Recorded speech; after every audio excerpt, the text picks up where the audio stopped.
चलिए दोस्तों, मैं देवेश कुमार पाठक एस्ट्रोलॉजर आप सभी का अपने YouTube चैनल अल्टीमेट ज्योतिष गुरु में हृदय से वंदन करता हूं। महत्वपूर्ण वीडियो आपको देने जा रहा हूं। 2024 शुरू होने वाला है, बस 2 दिन बाकी हैं। और मैंने बताया था कि मैं आपको न्यू ईयर के बारे में, दुनिया में कहां कहां कैसा कैसा घटित हो सकता है, उसके बारे में जरूर कुछ वीडियोस दूंगा। तो आज पहला वीडियो दे रहा हूं, क्या है 2024 की स्थिति, 2024 में क्या क्या हो सकता है, क्या प्राकृतिक परिस्थितियां हैं, क्या पूरे दुनिया में कोई नए चेंजेस कितने हो सकते हैं, क्योंकि पता है आपको 2024 से 29 तक परिस्थितियां काफी विपरीत हैं। मैं आपको पिछले 5 साल से लगातार वीडियोस दे रहा हूं जिसमें मैंने बताया है कि ये वर्ष जो है वो अच्छे नहीं है दुनिया के लिए। तो हम इसमें आपको कुछ महत्वपूर्ण बताएंगे और भी कई वीडियोस आपको देंगे जिसमें भारत के बारे में भी कुछ अलग से होगा, कुछ हमारे पड़ोसियों के बारे में होगा, कुछ हमारे डेवलप्ड कंट्रीज के बारे में होगा। वो बारी बारी कोशिश करेंगे आपको बताने की।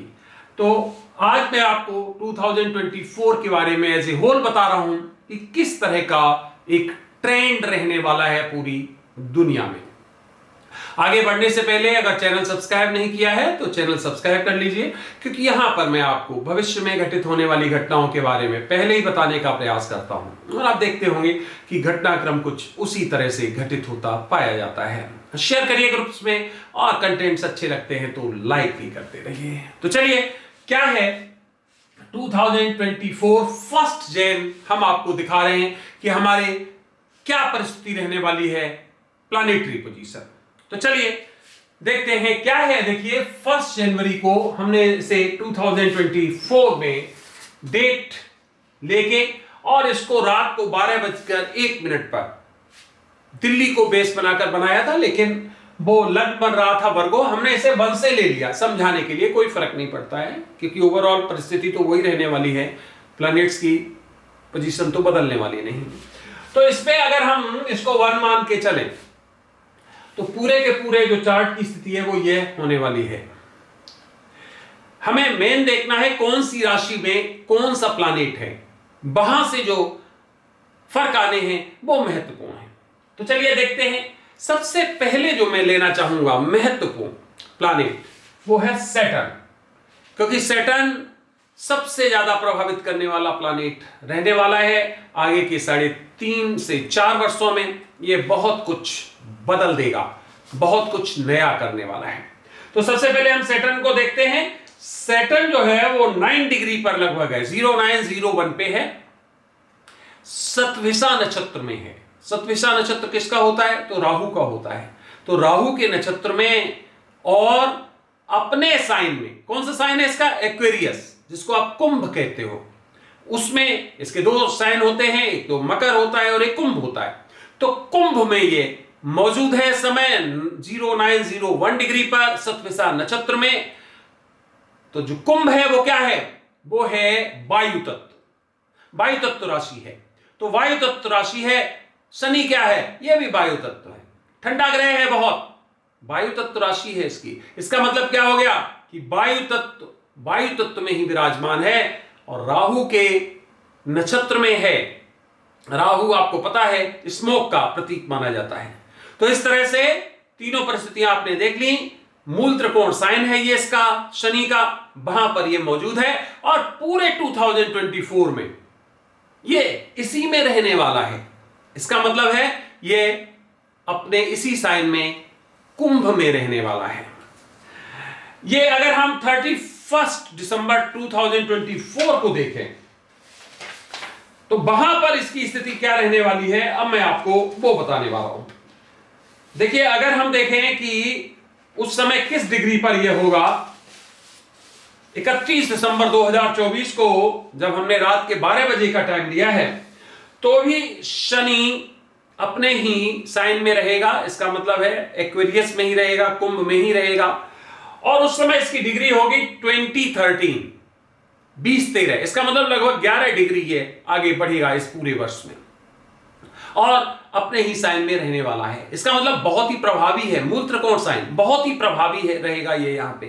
तो क्या क्या परिस्थितियां होंगी वो मैं आपको बताने जा रहा हूं। इसमें और विशेष बात मैं आपको एक और कॉम्बिनेशन बता देता हूं कि शनि जो है वो सूर्य के साथ एकात्म करेगा ये 28 फरवरी 2024 को, 28 फेब जो आएगा उसको करेगा, और ये रात को 12 बजे 13:59 पे है, वहां का हमने लिया है। ये सूर्य उसमें 15:27 पे होगा और सैटर्न 15:34 पे।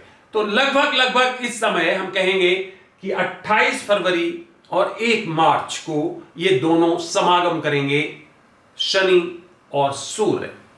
आपको मालूम है ये बहुत ही आपस में एनिमीज होते हैं, और कुंभ में दोनों का समागम होना एक अलग तरह की परिस्थितियां पैदा कर रहा है, जो मैं आपको बताऊंगा रिजल्ट्स में। तो ये 3 चीजें हमने आपको बताई हैं। शनि सतविषा नक्षत्र में इस समय एक्वेरियस साइन में है, वायु तत्व राशि में, कुछ भी वायु तत्व है, ठंडा ग्रह है, और पूरे वर्ष यहीं पे रहने वाला है। और 28 फरवरी और 1 मार्च को सूर्य के साथ इसका समागम होने वाला है। और साथ ही साथ बताया मैंने 31 दिसंबर 2024 को इसकी जो स्थिति रहने वाली है वो 20 डिग्री पर रहने वाली है। इसका मतलब यह है कि यह लगभग 11 डिग्री चलेगा इस पूरे वर्ष में। चलिए अब हम आगे बढ़ते हैं कि क्या परिस्थितियां रहने वाली हैं इस कालखंड में।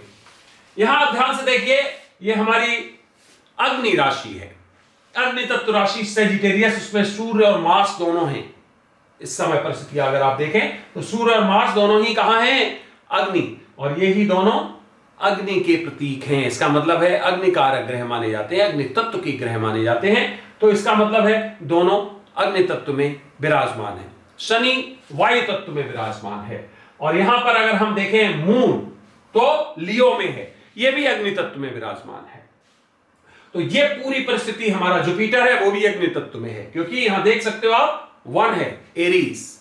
इस तरह से आपके पूरे चार्ट की परिस्थितियां इस समय बन रही हैं।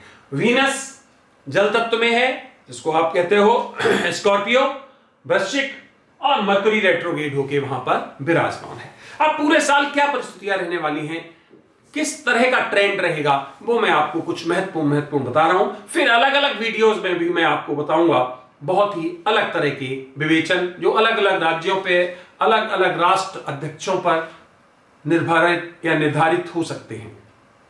चलिए, तो पहला पॉइंट तो हम इसमें यह कहेंगे, during this storms hurricanes will cause chaos. आप देखेंगे बड़ी बड़ी अंधड़ चल रहे हैं, बहुत तेज गति से आप देखेंगे कि कंपन हो रहे हैं।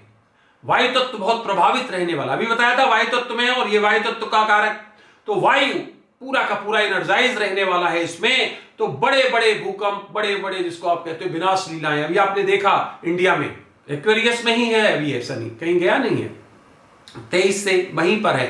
इसका मतलब क्या है, बड़े बड़े आप देखिए, आप अरब सागर में भी और बंगाल की खाड़ी में भयंकर आपने देखा होगा कि झंझावत आए, जिसको आप कहते हो हरिकेन्स, और बहुत बड़ी मात्रा में बर्बादी की। अभी ये जारी रहने वाले हैं। आगे आप देखेंगे कि ये जो और क्षेत्र हैं उनमें भी ये परिस्थितियां रहेंगी। अमेरिका है, कनाडा है, और वो क्षेत्र उनके जो पश्चिमी क्षेत्र हैं उनमें सब में और ज्यादा आप यहां देखेंगे परिस्थितियां विपरीत हो रही हैं। बर्फबारी बहुत होने वाली है। अब आप न्यूज में अभी देखने लगेंगे बहुत जल्दी, कनाडा में, अमेरिका के जितने पश्चिमी भाग हैं उसमें, या फिर जो नॉर्थ और नॉर्थ वेस्ट के जितने भी दुनिया के क्षेत्र हैं उनमें भयंकर बर्फबारी होगी। भयंकर वहां पर आप देखेंगे वायु तत्व प्रभावित रहेगा। तो इसका मतलब क्या हो गया कि मौसम संबंधी जो है बहुत ही विकार होने वाले हैं। बहुत ज्यादा परिस्थितियां वायु की और आइस की, जिसको आप कहते हो जो बर्फबारी होती है, वो आपको दिखाई देंगी। कहीं पर दिखाई देगा कि यह हिमयुग तो नहीं आ गया, इस तरह की परिस्थितियां दिखाई दे रही हैं। अगला पॉइंट है बीइंग कोल्ड प्लैनेट। तो एक्सक्लूसिव विंटर के आप कई क्षेत्रों में देखेंगे लोग जम गए हैं, वहां पर एकदम क्लाइमेट जो है एकदम ऐसा हो गया जो कई वर्षों के रिकॉर्ड्स ये तोड़ देगा। कई वर्षों के पिछले कि कितना टेम्परेचर हो गया कि -40, -30, इस तरह की परिस्थितियां होंगी, और कई लोग इसमें अपना जीवन खो देंगे। इसमें आप देखेंगे कि जो एम्परर्स हैं, किंग्स हैं, रूलर्स हैं, विल बी पेनलाइज्ड। अभी बताया था सूर्य और शनि 28 फरवरी और 1 जनवरी को समागम करेंगे, एक साथ रहेंगे। अब देखेंगे इस पूरे कालखंड में दुनिया में जो रूलर्स है, शासक वर्ग, उनको पेनलाइज किया जाएगा, दंडित किया जाएगा, वो परेशानी में रहने वाले हैं। क्यों? क्योंकि शनि क्या है? शनि न्याय कारक है, और जब न्याय कारक है वो न्याय करेगा। तो जिसने भी गलत किया होगा, जो भी असत्य के मार्ग पे चला होगा, जिसने भी गलत काम किए होंगे, वो सब प्रभावित होने वाले हैं इस कालखंड में, ध्यान रखिए। और यहां एक विशेष बात और है कि यहां पर जो है ह्यूमिलिएटेड ड्यूरिंग दिस पीरियड, इसका मतलब है उनको ह्यूमिलिएशन सहना पड़ेगा। ज्यूडिशरी जो है वो बहुत इफेक्टिव होगी, क्योंकि पता है आपको ये ज्यूडिशरी का विकारक है शनि, इसको हम क्या कहते हैं? जज कहते हैं। तो ज्यूडिशरी जो है वो यहां पर आप देखोगे बहुत इफेक्टिव रहेगी, बहुत इफेक्टिव रहेगी, और जो रूलर्स हैं उनको कई तरह से जिम्मेदार ठहराएगी। गलत जो निर्णय हुए होंगे उनमें स्टेट निर्णय देगी, स्टेट जजमेंट देगी, और एक टसल सी दिखाई देगी रूलर्स और इस न्याय व्यवस्था के बीच में। तो ये चूंकि शनि बहुत ही स्ट्रांग इस समय है, इसलिए जुडिशरी जो है वो बिल्कुल भी पीछे हटने का कोई पॉइंट नहीं छोड़ेगी। इसका मतलब वो निर्द्वंद होकर डटी रहेगी और कई ऐसे डिसीजन लेगी जो वास्तव में दिखाई देंगे ये बहुत ज्यादा निरंकुश है। तो जिन लोगों ने भी अन्याय किया होगा उनको रैथ, इसका मतलब है एक तरह के शनि के आवेश का, शनि के गुस्से का सामना करना पड़ेगा और उन्हें दंडित किया जाएगा। इसमें कई रूलर्स हो सकते हैं, दुनिया के कोई भी रूलर्स हो, आप देखेंगे कि उनको इस तरह की प्रॉब्लम सामने आ रही हैं। नेक्स्ट पॉइंट, कई अच्छी पॉलिसीज लागू की जाएंगी दुनिया के विभिन्न हिस्सों में। किन के लिए? वर्कर्स के लिए, डाउन ट्रोडन के लिए, जो पिछड़े हैं, जो बिल्कुल आर्थिक रूप से जिनको अकिंचन कहते हो, उनके लिए प्रयास किया जाएगा। और जो प्रयास लोग नहीं करेंगे, जो राजा, जो रूलर्स उनकी अनदेखी करेंगे, वो दंड पाएंगे। ध्यान रखिए कि उनको पता ही नहीं चलेगा कि किस तरह का दंड उन्हें मिला है और वो हमेशा के लिए समाप्त हो जाएंगे। तो यह बहुत ही महत्वपूर्ण है। शनि अपने स्ट्रॉन्ग पोजीशन में इस समय कुंभ में है, इसलिए यह सब होना ही होना है। नेक्स्ट पॉइंट, ज्यादा से ज्यादा एक्सीडेंट्स आप देखेंगे कहां पे?